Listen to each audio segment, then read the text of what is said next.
Assalamualaikum warahmatullahi wabarakatuh. Alhamdulillah kita sudah bisa bertemu kembali. Pada pertemuan kali ini kita akan membahas tentang penjumlahan dan pengurangan vektor.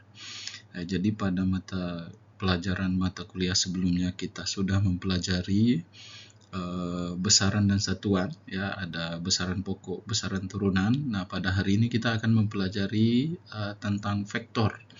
Apa itu yang dimaksud dengan vektor dan apakah terdapat penjumlahan dan pengurangan pada vektor? Apakah sama kita menjumlahkannya pada pembelajaran sebelumnya tentang besaran dan satuan?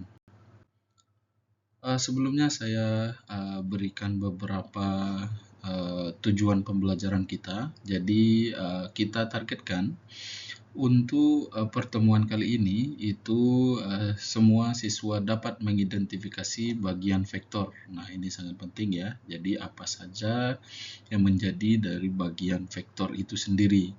Terus dapat melakukan penjumlahan vektor ya secara grafis juga ya, arahnya bagaimana, dan dapat melakukan pengurangan vektor.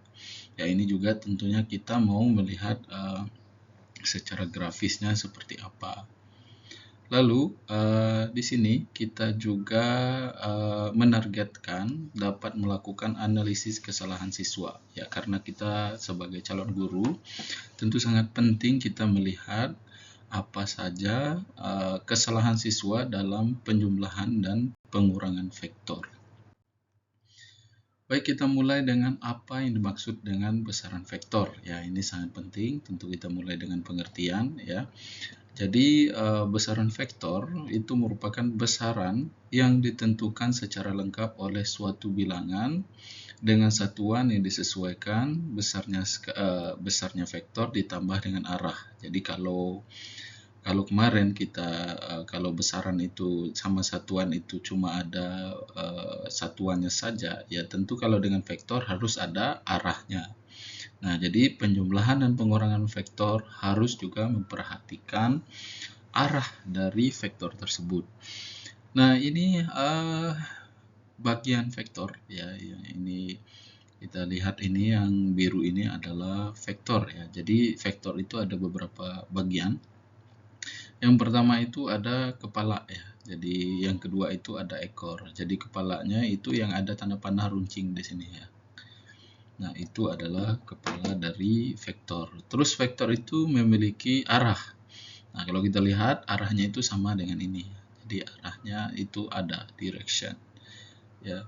Terus ini juga menggambarkan magnitude atau resultan gayanya kemana gitu ya. Jadi vektor memiliki kepala ya, memiliki ekor, dan tentu dia memiliki arah. Arah ini ditentukan kepalanya kemana gitu ya. Jadi kemana arah kepalanya, di situ arah vektor. Jadi vektor selain memiliki besaran, dia juga ada arahnya. Nah, ini yang membandingkan vektor dengan satuan lainnya ya. Nah, kita mulai dengan penjumlahan vektor ya. Jadi ini menjadi sangat umum sekali. Kenapa sangat umum? Karena ini merupakan pelajaran dasar dalam penjumlahan vektor. Seperti yang kita ketahui, vektor itu ada kepalanya, ada ekornya begitu ya. Nah, bagaimana kalau V ditambah W ya, vektor V ditambah vektor W. Nah, tinggal kita sambungkan antara kepala dan ekor. Nah, jadi kalau seandainya V ditambah W, maka kita gambarkan vektor V-nya dulu. Ya, jadi V-nya ke atas, ya ini pas ke atas.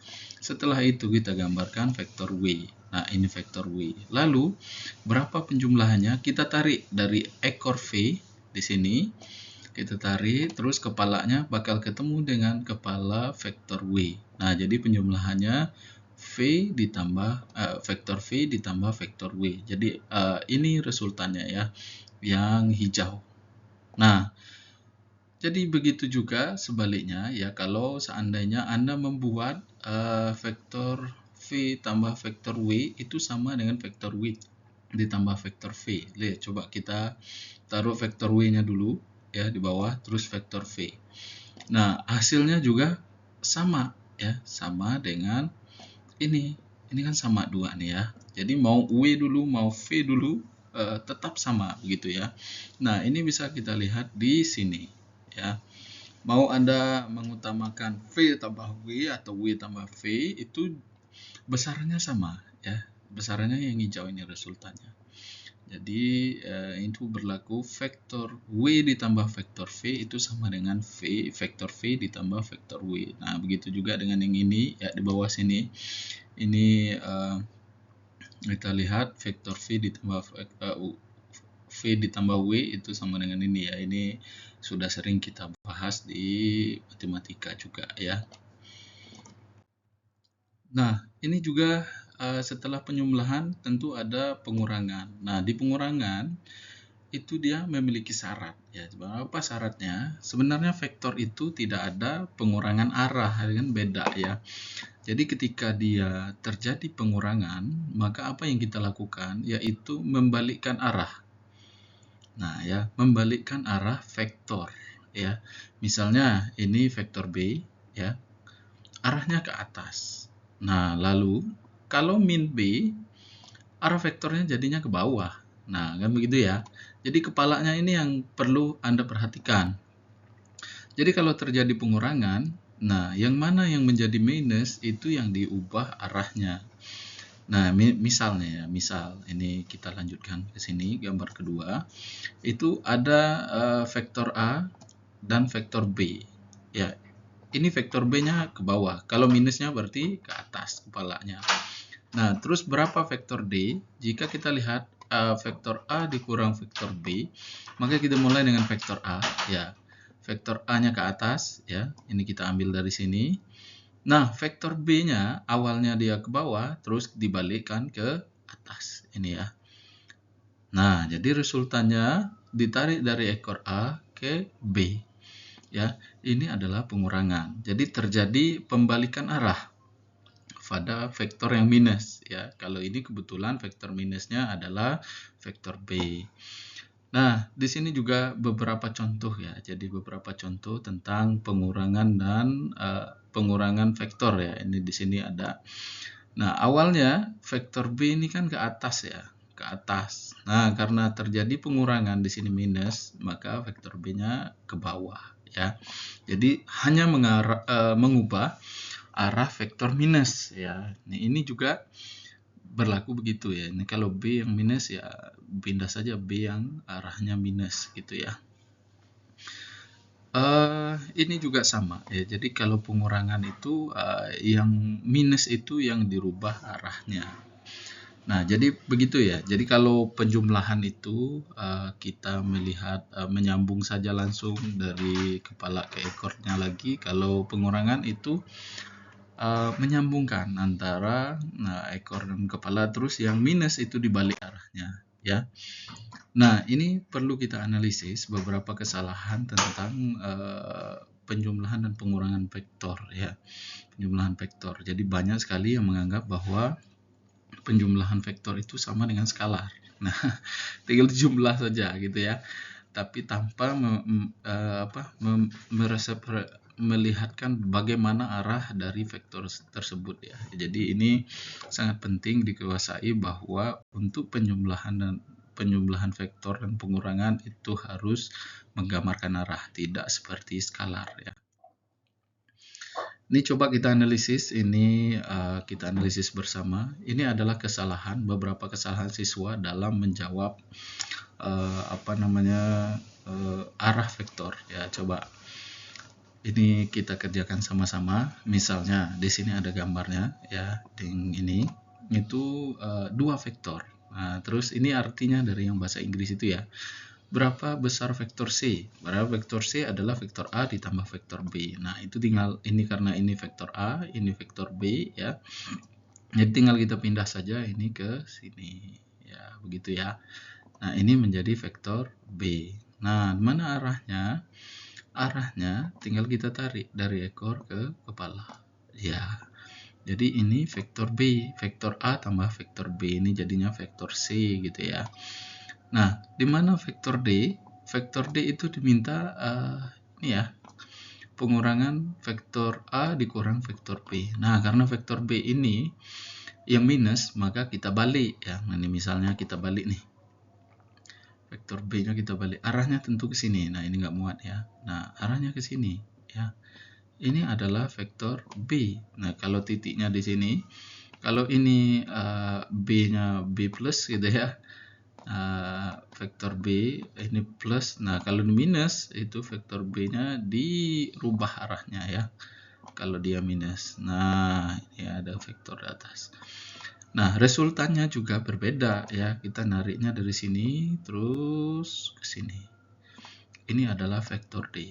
Nah, meskipun vektor D adalah pengurangan, tapi vektor D lebih besar daripada vektor C. Maka kalau ditanya besar mana, maka kita akan menjawab vektor C kecil dari 6, vektor D lebih besar dari 6 ya. Ini merupakan hasil penelitian dari Flores ya. Flores, dan banyak siswa gagal menggambarkan arah vektor ini ya. Lalu ini juga beberapa kesalahan dalam menggambarkan arah vektor ya. Ini jadi dari Heckler ya. Jadi banyak sekali siswa itu gagal menggambarkan arah vektor meskipun mereka betul dalam menjawabnya ya. Jadi ada yang menggambarkan vektor seperti ini ya. Ini betul 6. Nah, tapi gambarnya itu yang berbeda ya. Dia menggambarkan sebuah objek di sini. Dia tidak menyambungkan ya. Ini juga tidak ada, ini juga tidak ada gambar, ini juga tidak ada gambar ya. Jadi problemnya banyak sekali dalam penjumlahan dan pengurangan vektor. Ini operasi matematiknya, vektor yang tidak sah ini juga banyak ya. Jadi ada yang menyamakan, meskipun ini 6 Newton, ini 6 Newton, ya ini 3 Newton, ini 3 Newton, jadinya 12 Newton gitu ya. Digambarkan, mereka menyamakan 6 tambah 6 itu 12 ya, 3 tambah 3, 3 kali 4 itu juga 12. Nah, ini problem ini ya. Jadi ini tidak sama ya, arahnya pasti berbeda ini. Kenapa berbeda? Karena sudutnya berbeda. Jadi vektor D, objek D ini lebih besar daripada objek C. Kenapa? Karena ada dua vektor yang arahnya tegak lurus, lebih tegak lurus dibandingkan dengan vektor C. Makanya jawabannya pasti lebih besar, ya, lebih besar. Ini banyak sekali kesalahan karena tidak mempertimbangkan arah, ya. Jadi Anda harus dapat mempertimbangkan arahnya. Nah, ini tugas Anda. Coba Anda buktikan bahwa penjumlahan dan pengurangan di vektor C dan D itu D-nya lebih besar sesuai dengan hitungan di IJK ya, format IJK. Jadi coba Anda gambarkan dalam bentuk tabel matematis yang sudah disiapkan ini di rumah. Anda gambarkan bagaimana penjumlahan objek C dan bagaimana penjumlahan objek D, lalu disesuaikan dengan ini. Ya, nanti akan ketemu apakah objek D lebih besar daripada objek C atau sebaliknya. Objek C lebih besar pada objek D. Oke. Saya rasa cukup untuk hari ini ya, lebih dan kurangnya saya mohon maaf. Saya akhiri dengan wassalamualaikum warahmatullahi wabarakatuh.